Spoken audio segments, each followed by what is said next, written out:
Hello, Trailblazers. Welcome to another episode of Entrepreneur Journey. And today I am really happy to have Stijn Hendrikse. Is that how you say your last name?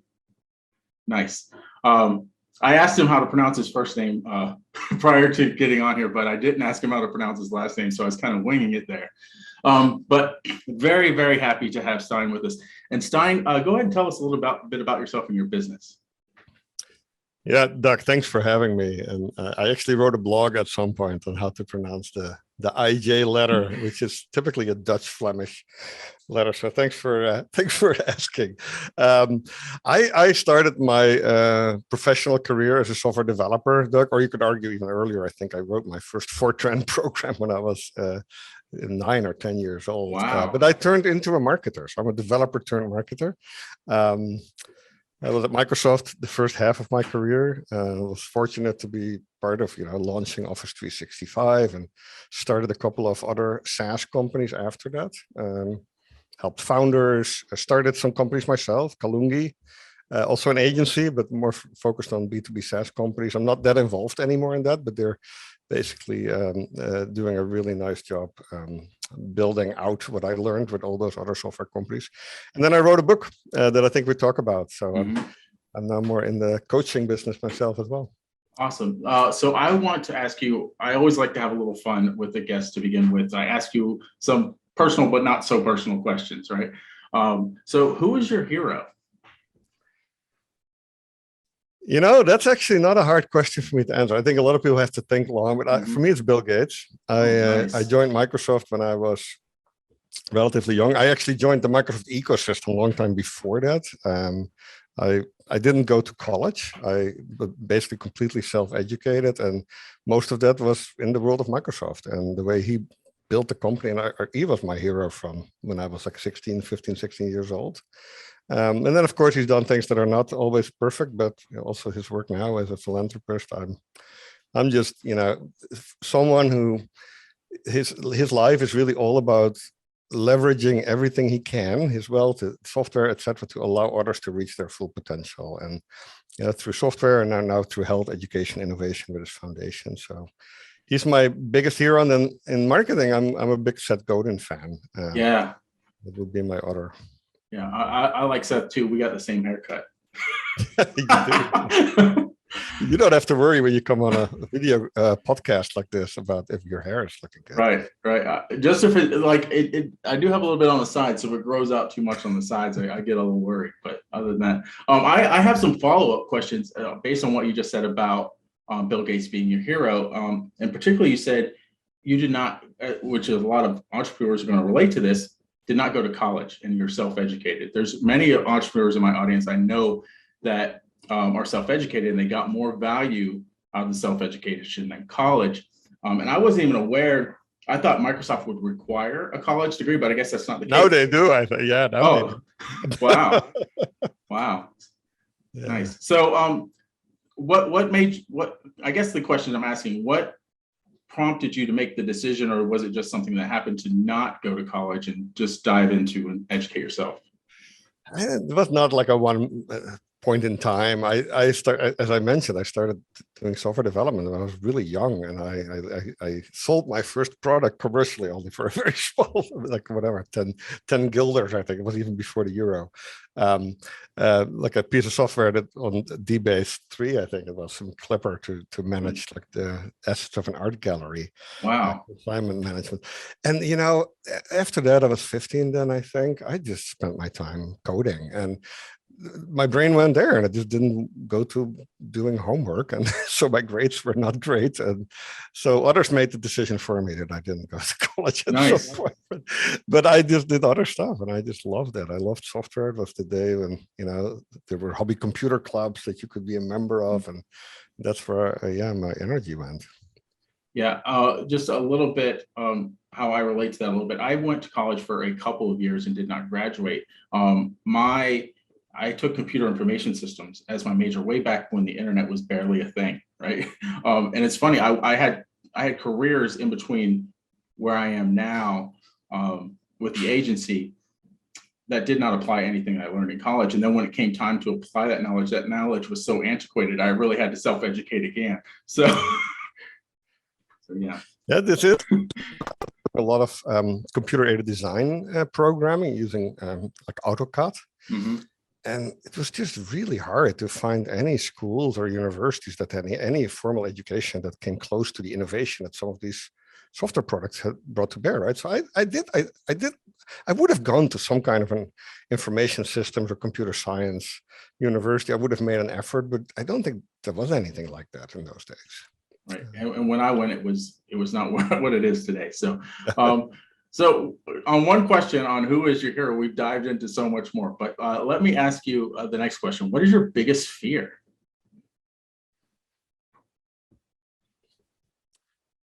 Well, I keep it so in my professional life, I think it's not being prepared, Doug. Although I think I do procrastinate like many.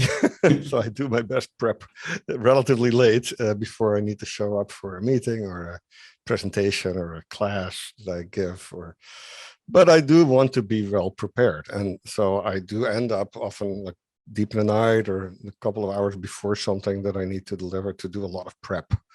I really don't like to show up without a solid understanding of what I want to achieve and what I want others to know in a meeting, in an event, and have materials that, you know, that help my reputation and not damage it. Yeah. Yeah, I think there's some value in not waiting till the last minute, but doing it close to the time that you're supposed to be on because it's fresh in your mind, right? I guess if anything, it's good to kind of do a pre-prep and then a prep right before, because having it fresh in your mind really helps. So my next question, what did you want to be when you were little? You said you started coding when you're like 9 years old, right? So yeah, it's an interesting question. I like to build things. So software development is a great way to do that, right? I built a lot of things with my hands when I was young, from Legos to, well, not actually putting cars together, more taking apart, but with the intention to kind of find out how you build them back, or electronics. But that was actually not my dream job. I think when I really in my teenage years or even earlier thought of what would be my dream profession, it would be like piloting a big ship, a Navy ship or a big commercial ship. Yeah. But I also get seasick very fast. So I don't regret that I didn't go down that path. Nice. Yeah, I think at one point I wanted to be a Navy fighter pilot. I saw the Blue Angels, I think, when I was little, and I was like, that is super cool. But I also did not go down that route, obviously. So, yeah, pretty cool. So now let's dive into your actual entrepreneur journey. So tell us a little bit about cliff notes of where you started, like the 9-year-old you, to where you are now. I built a lot of things, but I did a lot of that at Microsoft, right? Building teams, so I was fortunate to be, I still don't know why, but to be asked to become a marketing leader at some point. I was a software developer. I'd done sales leadership, managed a consulting team in the Netherlands, actually built that as well. So some of these things didn't exist before. And then, yeah, when I was recruited as a marketer, this was the global team for Microsoft Office. They basically asked me to go build a marketing function for the public sector segment and for small business, because we didn't have that. Office was not marketed to those audiences. There was a retail product that you would find on the shelf of a store, and there were licenses, like a piece of paper that you could sign as an enterprise volume licensing, but there was nothing really in between. And so, yeah, building things was, I think, that came natural to me. It's what I find the most enjoyable. In my whole career, Doug, I think when I think of my professional satisfaction, it's been always about three things. I want to own the work I do. So I want to be able to say, hey, if I wasn't there, it wouldn't have happened. And then I want to leave something meaningful behind. And that's where the building comes in, I think. So even at Microsoft, so my team, for example, they launched the first Office product for students in universities. And we came up with the email ending in .edu as the verification mechanism, which is now used by Adobe and Apple and many others, right? So being able to point at those things. Another thing I did was the OpenXML document standard is an ISO standard. Wow. that then allowed, Apple and other products to actually read and write Office documents, Excel files, and Word. When the X was added, XLSX, PPTX, that was basically that work. So yeah, I love to build things. So it was only a matter of time where I said, hey, Microsoft is not maybe that great of an inspiration to me anymore. It was for a long time, right? And I have so much to thank Microsoft for. But at some point, you wonder if you're there and you get your next promotion just because you know the company so well, or because you're still growing. And that's the third thing, right? Owning what you do, leaving something meaningful behind. The third thing was to learn something new every day. And so to keep learning, I had to leave Microsoft. I did, and then I helped get the first startup off the ground, a company called Acumatica. Started literally I moved to Washington, D.C., started with 3 people in a Regis, like shared office location, and got that company basically from close to zero to, we had a couple of customers, but they were like friends and family. So close to zero to 5-6 million in revenue. And that was my first startup. It was a huge learning for me coming from such a big company. And then I did another one, Mighty Call, and then I kept doing that, right? So Kalungi was a startup that I did, and now Amy, a new startup that I started a couple months ago, and I think you were going to ask me about that later. But yeah, that's my journey, going from basically being a software developer to a marketer, and then owning some of the businesses that I was part of and launching those. Not to go too much down a rabbit hole, but I do have a follow-up question based on your experience at Microsoft. What out of your time at Microsoft do you feel prepared you for your entrepreneurship? I've been always a software person, software programmer, software marketer, software, CEO.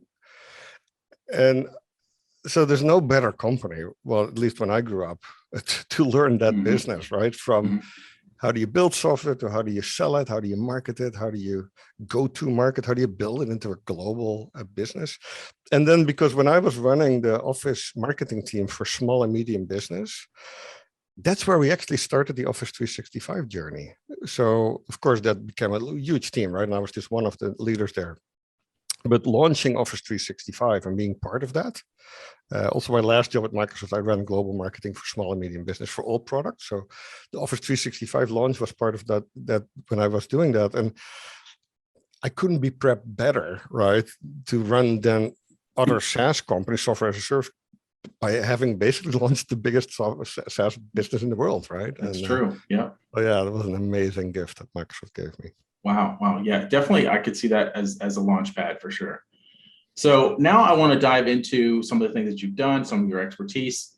I know you have a book titled T2D3, and I'm a Star Wars geek. So I think, was that about a droid? I really want that to be about R2D2's brother.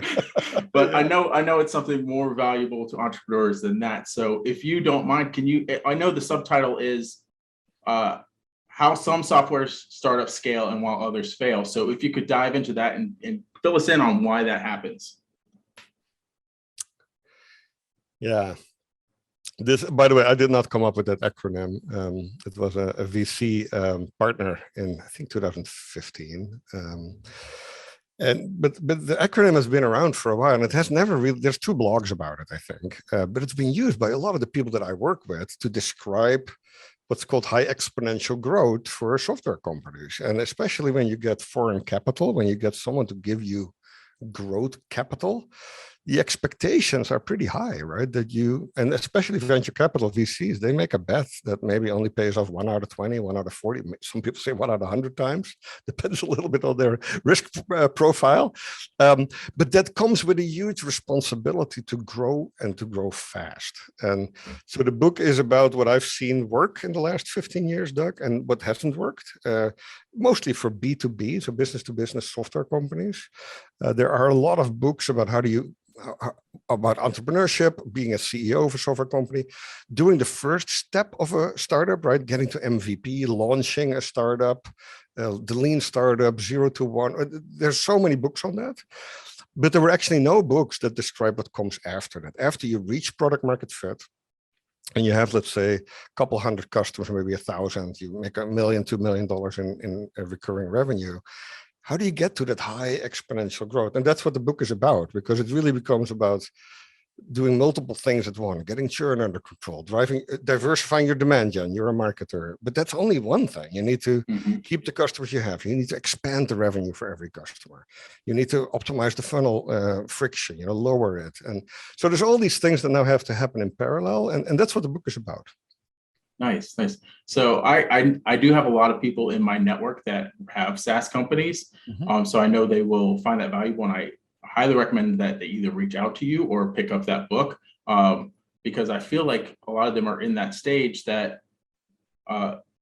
it's what's next, right? They've got some market, they're getting some growth in the market, but they're not sure where their cap is, right? So definitely would be.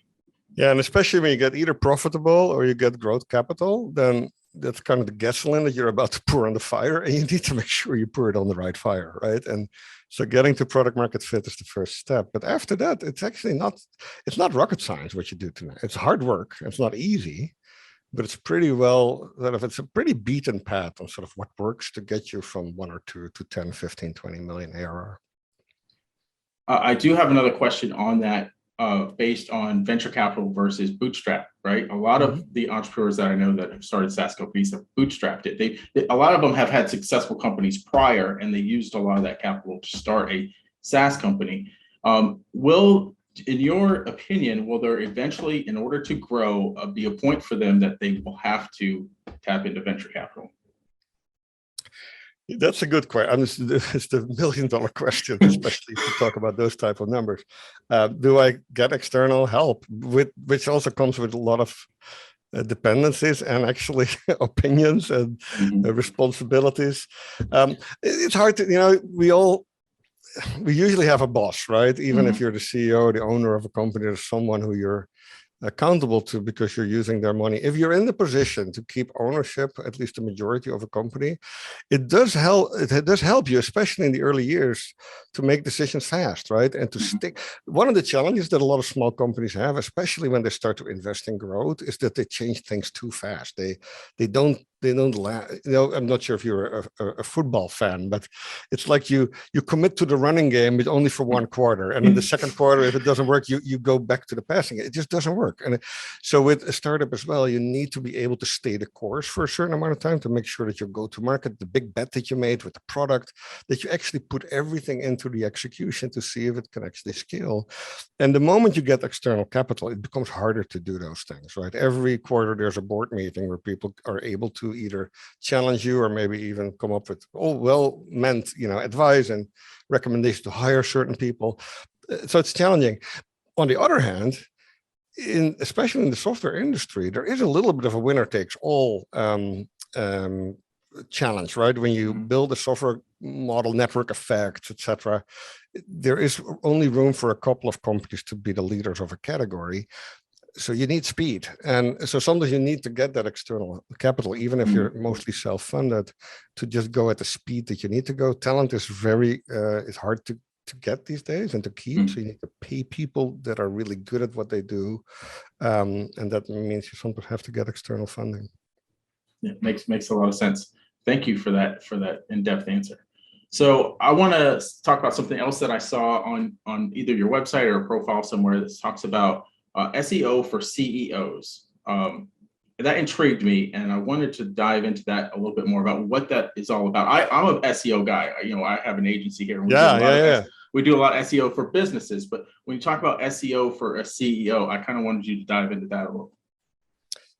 Yeah, no, Doug, it's a topic so dear to my heart, but I am not an SEO consultant.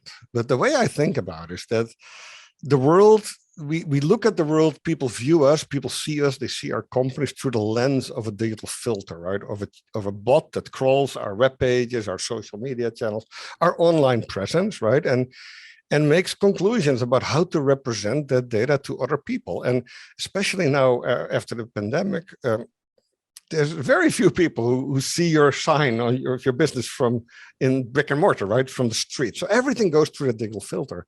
And SEO is kind of the technology and business and strategy discussion and tactical, all these things combined that are about how do people see your online presence. So So caring about that as a CEO for me is critical, right? And it's not about doing the on-page technical SEO and getting the metadata right and the speed, the page speed, and all those things need to happen as well, right? You can hire people to do that.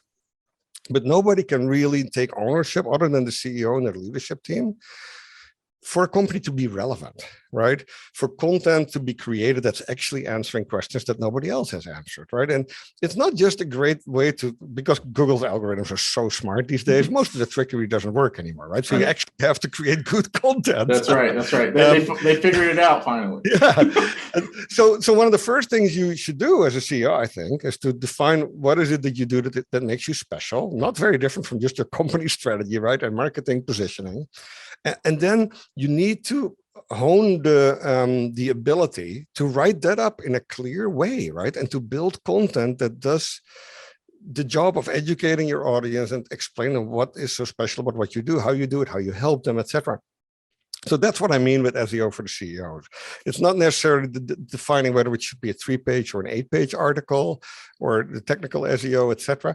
But taking ownership, because you can, if you outsource this to digital agencies or SEO, it's not going to help you really. They're going to come up with things that happen to, that match some keywords that you might already rank for, or things that they see online that they can kind of replicate and maybe change a little bit, but that's not going to help you win, right? And doing it well and holding yourself as a CEO accountable for doing that well and getting great content that becomes relevant, that Google will rank high, is a great test to see if your value prop is any good, right? If you're actually solving a problem that other people have not solved yet, that people are actually asking about online.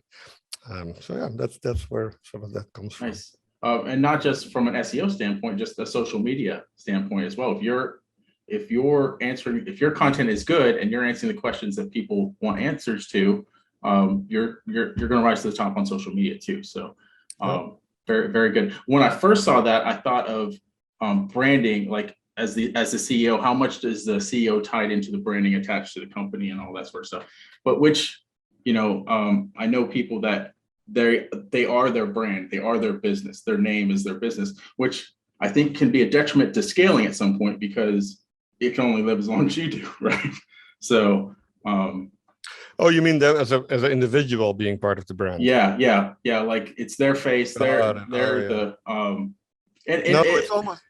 Oh, sorry. Yeah, it's a little bit in my case too. I feel like Sales Site is my agency, but I am the face of the brand, and at some point that needs to evolve, right? In order to scale. So I don't know if you want to touch on that a little bit, or if you can, but that'd be great too. Yeah, I think we are what we publish these days, Doug. And you're doing this with your podcast, right? You are making a brand for yourself, a name that is not your name as an individual, it's your name as the person building this great content for entrepreneurs, for coaches. And I think that's what a CEO needs to do. They need to create so much value, and not just the product they sell, the service they provide, but the actual content they publish, that becomes their brand, right? They are known for the problems they solve, the questions they answer. And if your personal name is tied to that, that's fine, right? But like in your case, Sales Site, what does that mean, right? Does it stand for, and can you do that with content? In this case, maybe partly the podcast that you do. Yeah, so I think that's really where a CEO needs to do this, because they are actually adding value. There's a fantastic, if I can recommend anything to the listeners here. Yes, please. There's a class. I learned through this because my son was doing his master's there at the University of Chicago. There's a class that is really famous. It's one of the highest watched videos on YouTube around writing, learning how to write. And there's this professor that does a class for PhD students, for graduate school students. People have been writing for 20 years, right? And supposedly good writers, right? How do you otherwise make it, right, through your master's? But he has this fantastic class, and if you just type in writing class, University of Chicago, you'll find it.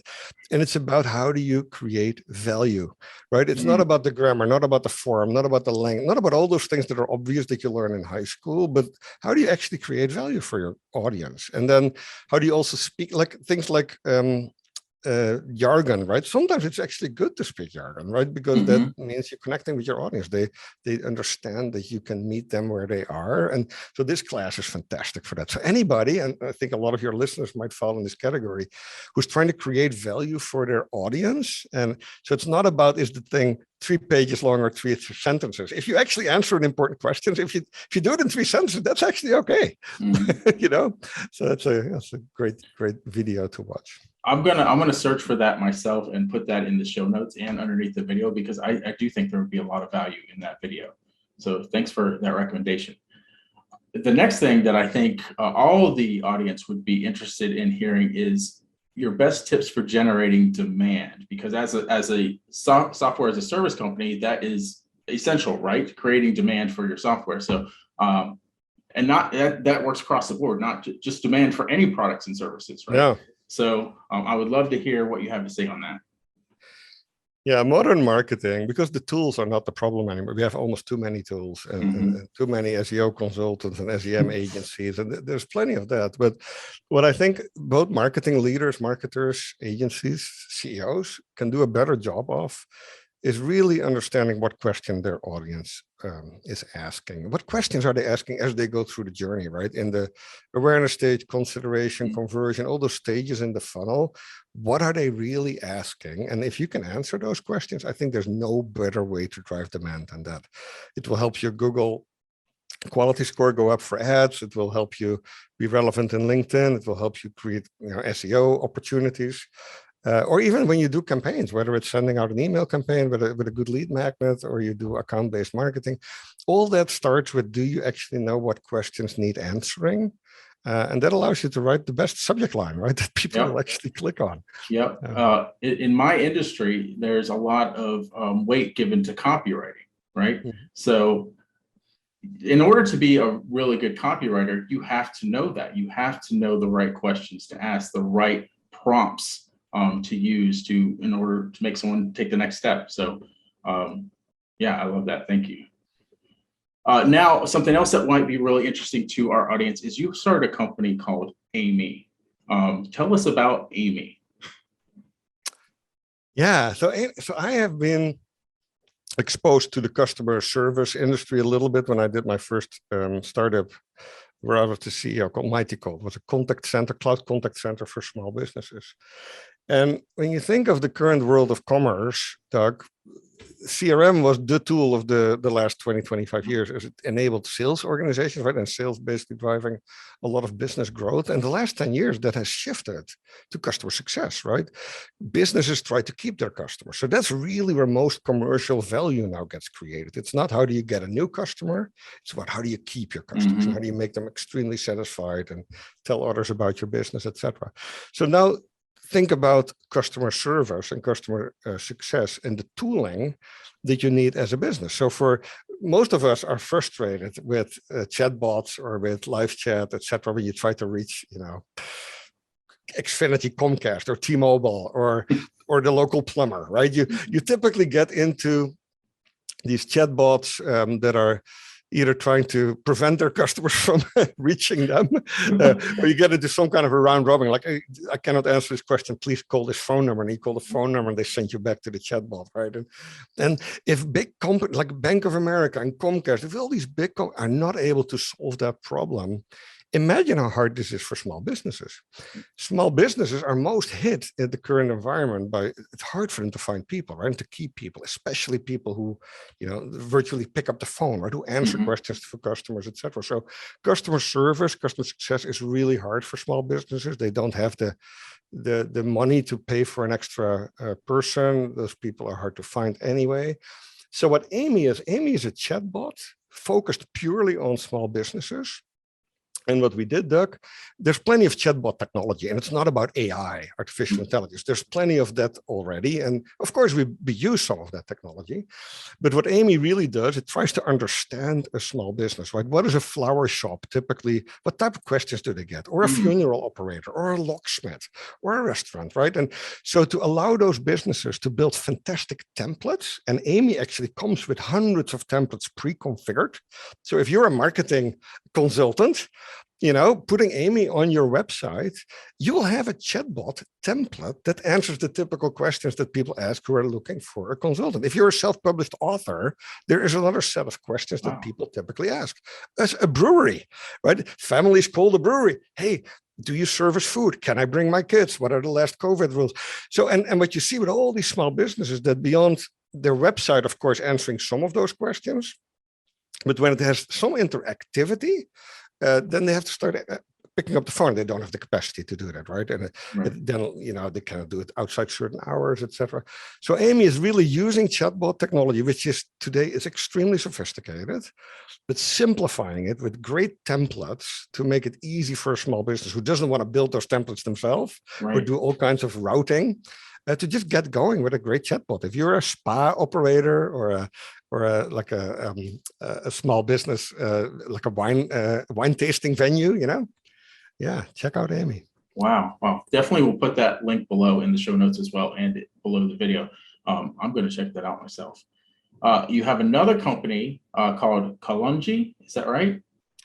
Yeah, and so there's my business partner who I founded the company with is running that company. I'm not that involved anymore, but Kalungi was basically born out of my frustration as a marketing leader, but also as a CEO, that it was hard to find agencies or marketing leaders, Doug, who would actually take accountability for results, right? In the day of marketing being so numbers driven, right? It is actually really frustrating that it's very hard to find someone who says, yeah, I'll sign up for outcomes, for MQLs, and the reason is obvious, because if you're the SEO consultant or the designer or the ABM, account-based marketing project manager, you don't control enough of the variables for you to feel comfortable to sign up for those numbers, right? And so that's fair. Like if you're the writer, but you don't control someone who's managing the way it gets published on the website. So that is a challenge. So, and for large companies, I don't really know how to solve this, but for small companies, I basically said with Kalungi, why don't we build a company that does all those things so they control all the variables? So you have a marketing leader and a team that does all the work. You get about 10 like marketing specialists, a designer, a writer, a HubSpot expert, etc. And then they take accountability for results. They basically sign up. Like half of their retainer is variable. It's based on the actual outcomes, which is really what Kalungi is for SaaS companies. Yeah, that is super cool, and that's very like-minded to my journey as a agency, is because and one of the reasons we switched to coaches and consultants, right, is because when we're dealing with brick and mortar small business, there's a lot of decision makers. Somebody wants to be in charge of this or that. And when we can't control all the variables, it is difficult to control the outcome, right? So with coaches and consultants, with our done for you, for them is we control the variables, right? So now granted, if someone is super experienced in funnels or something or copywriting, and they want to have their hand in that, great. But just know that we want to be able to consult on that because we know our stuff. But I totally agree with you. I love that mindset that about controlling the variables and not signing up for the numbers unless you can control the variables. So I love that. And if you have a SaaS company, that sounds like the route to go to me. So. Well, especially if you're a small SaaS company under 10 million ARR, it's impossible to find good people who've done it before. It's impossible, right? Because those people will immediately go to the Series C funded company, or they go work for Google or Amazon. So yeah, the Kalungi is an alternative there. Nice. So now this question I did not send you beforehand, but you had mentioned at the top. Let's talk about your what you provide as far as coaching, because I know you're in that field as well. Can you talk about what you provide to entrepreneurs in that aspect? Yeah, and I do spend some time with my wife as well, but I tend to work many hours. So I run Amy as CEO, but then after publishing the book T2D3, I got some CEOs who asked me to coach their teams, their leadership teams, to help them actually execute the T2D3 journey, and to help their CMO and their chief revenue officer and their chief product officer and the whole team to learn how to do this, basically what's written in the book. So yeah, on the T2D3 website, there's some of those services. Nice. So on that, who is your ideal client for that coaching? That would be a B2B SaaS company that is a little bigger than the ones that Kalungi would service, right? Who don't have a marketing team. But if you have a marketing team, you have a commercial go-to-market, but you want to really take the next step, So companies between, let's say, 4 or 5 million and 50, 60 million ARR. Yeah, that's where I am always happy to help the leadership team to figure out their T2D3 journey. Awesome. I can think of a couple of people I might actually send this interview to. So really cool. So thank you again. Stijn, is there any parting words that you have for our audience? Well, I think there's a lot of coaches in your audience. And I think these days when jobs are so complex, right? And they change every day. It's fantastic that we in our profession can help people basically leverage their talents and go faster, go further, right? Go higher. So it's just a really cool age to be fortunate enough to be able to coach other people and make them successful. So. Yeah. The whole reason I started my agency way back in the day is not to grow my business, but help others grow their business, and hence my business grows, right? So yeah, that's no, sorry. No, I was just say that's the reward, right? Is seeing others prosper.